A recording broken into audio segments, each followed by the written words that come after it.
mẹ con thì Giang, Hồng Anh và mẹ Lan sẽ làm bánh chuối. Thì hôm nay Hồng Anh vừa học bài xong tầm trưa rất là muộn. Mình chưa muốn ăn cơm lắm nên là mình đã làm bánh chuối bọn mình ăn. Bây giờ mình sẽ đi bắt pha đầu bột. làm. Bây giờ mình sẽ bắt đầu trộn bột trước. Vì Giang thì làm quen rồi nên hôm nay thì Giang sẽ trộn bột, còn mình sẽ quay. Ok, bây giờ mình sẽ cắt gói bột này ra. Đây là cái gói bột mình mua sẵn rồi. Đây là bột bánh chuối. Đỡ phải pha. Bột này thì cái bột nó rất là dẻo luôn, nên làm bánh chuối rất là ngon.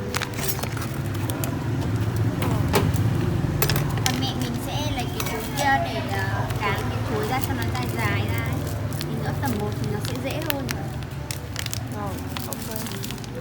Bóc chuối nhá. Chuối trước. Đây, trong bột này có cả mè mè luôn.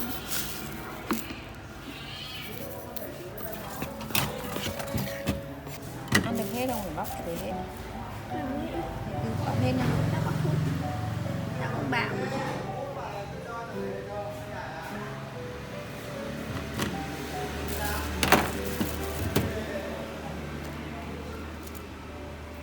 Chuối này bé nhưng mà rất là ngọt nha. Sẽ không bị chát. Rồi. Mình sẽ cho nước vào.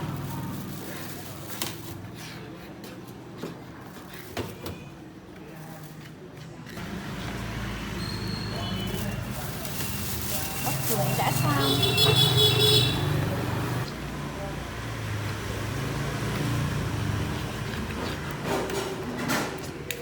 Ok, mình đã trộn vào xong rồi. Nào bột lỏng lỏng thế này thì được. Cắt đôi quả chuối.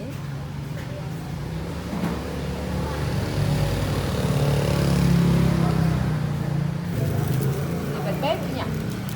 Ok, bây giờ mình sẽ ép vào đây. Vì nhà mình không có cái cán bột ấy nên là mình dùng thớt luôn để cho nó bẹp lại.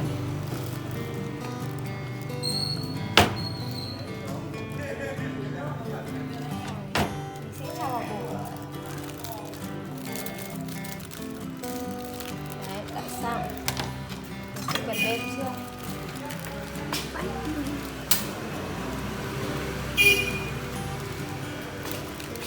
Ra vào một cái luôn. Bây giờ mình sẽ đợi dầu sôi rồi mình mới cho vào. Ủa?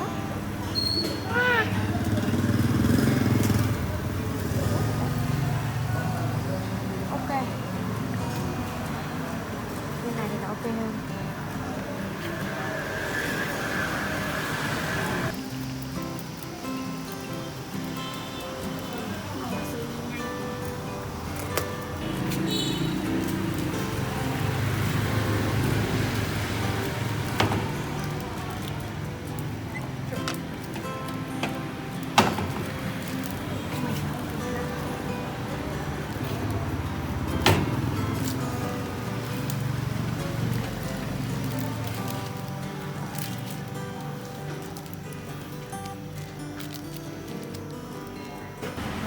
Bây giờ nấu đã sôi rồi nên bọn mình sẽ cho bánh chuối vô.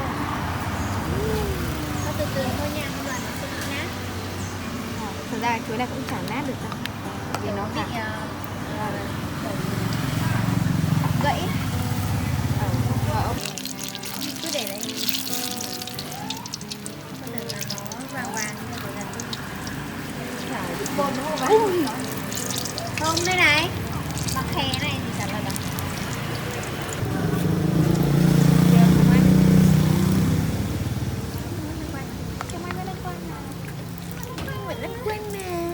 Ấy, màu đẹp chưa? Đẹp quá. Không có cái kê lên nhỉ? Để chưa có cái kê lên không nào? Không biết được.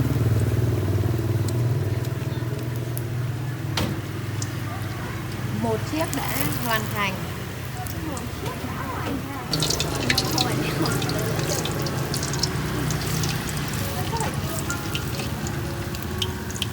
Chiếc thứ hai. Chiếc thứ hai nhá. đi học không mưa. nào mẹ. Chiếc thứ ba. mình là Thùy Giang làm 2-3 lần rồi, 2-4 lần gì đó. Đây là lần Nên là thứ rất ba, là thứ quen ba. tay. Mấy lần trước thì bánh nó hơi xấu, nhưng mà lần này Thùy Giang Này của Thúy kinh nghiệm. nên là nhìn nó rất là Đây. đáng yêu. Rất là ngon nè. Màu vàng đẹp. Bạn nào muốn mua bột nhá thì đặt mình sẽ bán luôn bột. Đúng rồi, thấy một con bé mặc cái váy giống hệt cái con búp bê ở trong kia. Thùy Giang làm rất là nhanh luôn, nhưng mà vẫn chưa hết, để xuống. Chắc là làm ăn đủ ăn thôi, chứ làm hết thì Làm hết ông bà cũng ăn mà. làm hết thì tối. Thì cũng hết thật đấy, thì mình sẽ không ăn cơm. Hey. Ông bà mình rất là thích ăn bánh chuối của Thùy Giang là mấy món giỏi làm. Nhưng mà những cái khác mình làm, bọn mình làm thịt với nhau ấy thì ông bà không bao giờ ăn đâu. Nhưng mà Còn vẫn ăn được nhưng mà ông bà bánh không chuối ấy, ăn. mà ông bà thích ăn, ông bà còn ăn hết ấy, chứng tỏ là rất là ngon. Lần đầu tiên mình làm mình tự pha bột ấy, nhưng mà nó cũng rất là ngon và dẻo.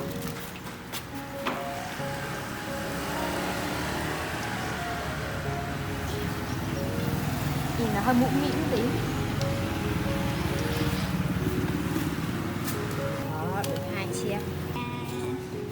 Mình đã chiên được 7 cái, mình sẽ ăn được 1 cái. Cái này Có thể ăn vụng, tại vì cái này xấu xấu với cả rất là to. nhiều mà. Đúng rồi, cái này xấu xấu với cái to nên mình sẽ cắt đầu.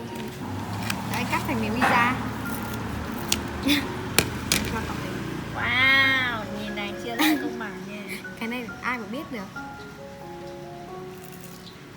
Thằng quá. Ngon quá. Có thể ăn với cái cũ chứ nào. Nó khá là giòn, xong rồi nó mềm mềm bên trong, dẻo. rất là dẻo nha các bạn. Nó thơm luôn, cái ngọt vừa đủ. Ngon quá. Rồi bây giờ mình sẽ làm nốt mấy cái cuối cùng. Còn 2 cái nữa. chuối, còn Thùy Giang ấy bột. Đó, chị Hồng Anh ép chuối rất là đẹp nha. Nhìn nhé. Hình bầu dục. Cái gì cứ tròn tròn tớ đều gọi là hình tròn, tớ không phân biệt nó là hình gì hết.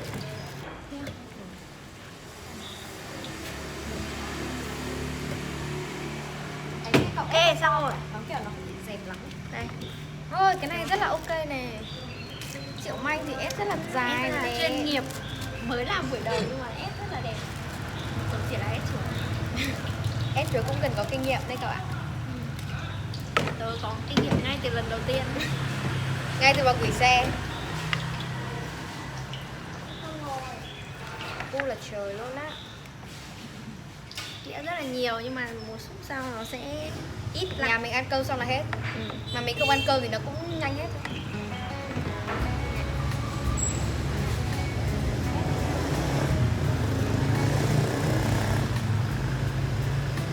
Còn đây là bột thừa, tí nữa mình sẽ dàn bánh ăn rất là ngon và dẻo. Đây, Hai đĩa bánh. 2 đĩa bánh bây giờ bắt đầu ăn. Ăn luôn. Dạ. Gà ruột và rất là vàng, giòn và đẹp. Nhìn màu ở ngoài nó đẹp hơn. Vừa chiên xong ra là rất là nóng. Mình phải ăn luôn cho nóng. Ăn luôn cho nóng rồi. Bây giờ nhà mình sẽ ăn. Ta-da. Quay dốc dốc kiểu này. Tại vì nó khá là nóng cho nên là mình sẽ cầm dĩa. Không biết ba mẹ con mình có ăn hết chỗ Không thì bánh em chuối cho em nhỉ? ông bà không? Hay ăn một đĩa thôi, để một đĩa trong này. Ok. Thôi thì ông bà đĩa này nha. Vâng, chiên xong. Nhà mình kiểu gì cũng hết thôi cho nên là Chắc là cũng hết thôi vì bánh này rất là ngon. ngon. Tại vì Thùy Giang làm đó. Thùy Giang làm Mời cả nhà nhá. Ôi, cái này nó hơi chào mọi người. từ từ mọi người. Ngon và giòn quá. Ngon và giòn quá. Miếng này to quá. Đây, cái này đẹp nhất. Cái này rất là đẹp. Ta-da. Miếng cũ rồi. Ở miếng cũ đi nó không nóng lắm. Nó nếu mà lúc mình dán sang mình ăn luôn ấy thì nó sẽ xốp. Bây giờ cũng giòn mà. Chuối lại ngọt. Vỏ bánh giòn. Lần trước con thấy giòn hơn, rất là nhiều món hơn. Nhiều chuối. Mọi người có thể mua về làm thử nha. Rất là ngon luôn. Thì trước mình không thích ăn bánh chuối đâu nhưng mà tự nhiên mình làm một cái thì mình thích ăn mà. Một ngày mình ăn chục cái. Nào, ăn bánh cuốn. Để mưa này ăn rất là hợp nhá.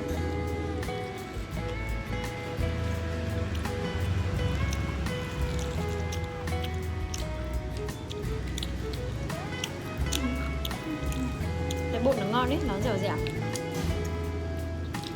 Bột đường này rất là ngon.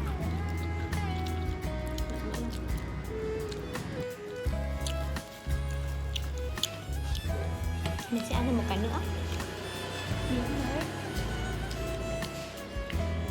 Vậy ạ. Chắc là bố mẹ con mình chỉ ăn được 2 cái. Còn bụng ăn cơm.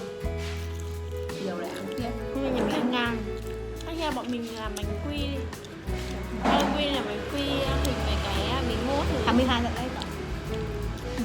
Halloween mà. Không quên ngày bao nhiêu? 31 tháng 10. Ơ thế à? Nóng quá. Ăn này chắc no luôn. Bị ngang ấy.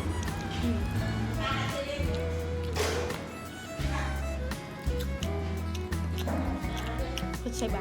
Ăn ngon quá, trôn được xong. Thôi vậy là clip của mình đã dài rồi. Hẹn gặp lại mọi người ở những video sau. Bye bye. Bye.